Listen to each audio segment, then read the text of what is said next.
people's hearts back to God. So tonight I'll give you 4 examples that Paul gave us that mark the walk that is worthy of a Christian. Number 1, it was a walk of surrender. In verse 1 we see that Paul says, I therefore, the prisoner of the Lord. Now Paul uses this several times. He calls himself a servant in other places. Basically he's using the same thought here. He's saying that he is a servant or a prisoner of Jesus Christ. Now, I want you to understand that Paul was a prisoner at this time. Not only physically, but he was spiritually as well.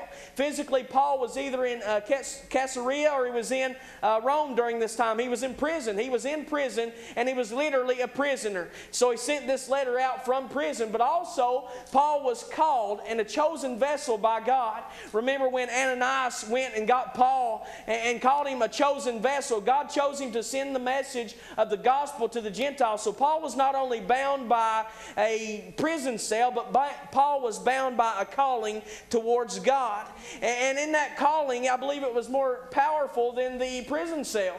Because we see several times that Paul escaped from prison by the power of God. He understood the power of God. He understood the mercy and the grace of God. And I believe Paul had surrendered his life to the will of God, fully understanding what he was doing.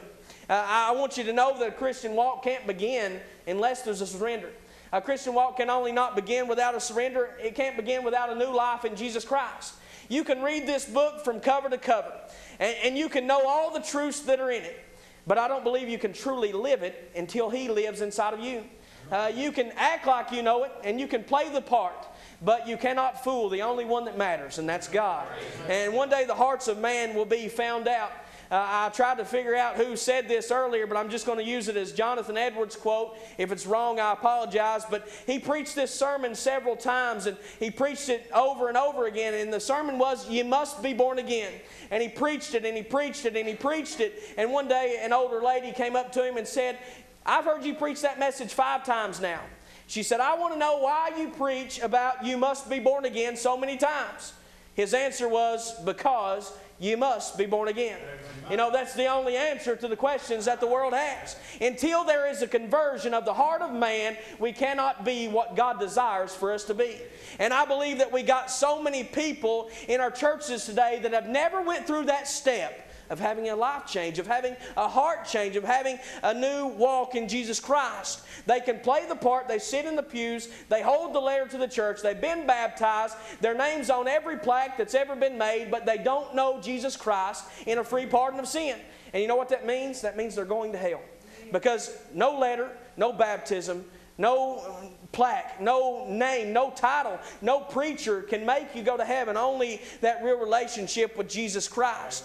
Paul faced many trials in his time, sufferings that would have caused a normal man to give up. I want to read them to you here. He says, of the Jews 5 times received I 40 stripes, save 1. He says, thrice was I beaten with rods, once was I stoned, thrice I suffered shipwreck, a night and a day have I been in the deep. In journeys often, in perils of water, in perils of robber, in perils of mine own countrymen, in perils of the heathen, in perils of in the city, in perils in the wilderness, in perils in the sea, and in perils among false brethren, in weariness and painfulness, in watchings often, in hunger and thirst, in fastings often, in cold and in nakedness. And he continues on and on. But Paul faced many sufferings and many struggles that allowed him to stay the course. You see, oftentimes when suffering comes, also comes a deepness in commitment to God. We in America have become so complacent with where we are. We don't know what suffering means. We don't know what persecution is. But there's coming a day that persecution will come. And I promise you that in that day it will separate those that belong to God and those that have played the part of belonging to God. You will not fake it on that day, because no man will give up his head for something that he does not truly believe. I want to tell you that surrender is when we understand that our life no longer belongs to us. When we're willing to say, wherever you say to go, I'll go. Whatever you say to do, I will do. My life is yours. And to lay it in His hands and to let it go.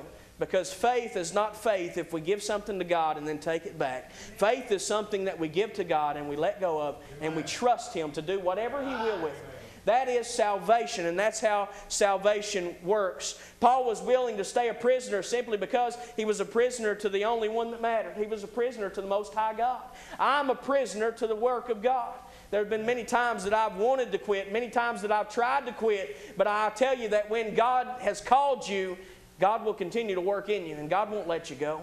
Those people that say, you know, I believe that I was called to do this and then I just quit, or I didn't do it, or whatever, you know, you need to search and see if you were really called to that. Because I tried to quit preaching. I've tried to stop preaching, and you can't. Like Jeremiah said, it was a fire that burned in my bones, and I could not quit. You know, God's Word is like that, and if we've been called to be His children, it'll burn in us like that. You won't be able to stay away from the house of God. You won't be able to stay away from the children of God. You won't be able to stay away from the things of God, because He lives in you. And He that is in us is greater than he that is in the world.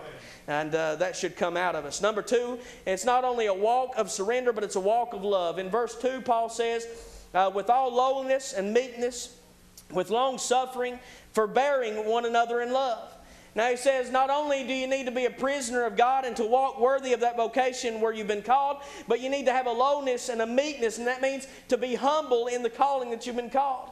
To understand that God is the most important person in our calling.